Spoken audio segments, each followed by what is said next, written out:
Mag-ingat ka na magbigay ng tiwala sa mga katrabaho mo sa workplace mo.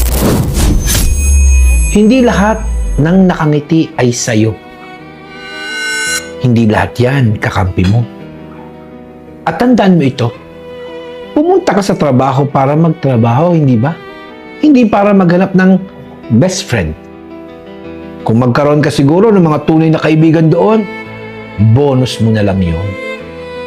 Pero wag mong kalimutan na ang karamihan sa mga tao sa paligid mo may sariling laban sa buhay. May mga taong gustong ma-promote, gustong umangat, gustong mapabuti ang buhay nila at ang pamilya nila.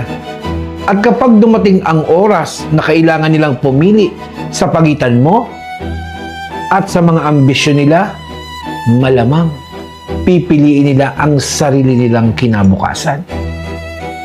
Hindi dahil galit sila, masama ugali nila, hindi dahil gusto kanilang saktan, kundi dahil trabaho lang ito. Ganito talaga minsan ang realidad sa workplace. Kaya, maging mabait ka, maging professional ka, pero mag-ingat na magbigay ng tiwala. Hindi lahat ng plano mo kailangan ikwento. Hindi lahat ng pangarap mo kailangan ipaalam. Kasi sa trabaho, ang unang pinoprotektahan ng bawat tao ay sarili niyang kinabukasan.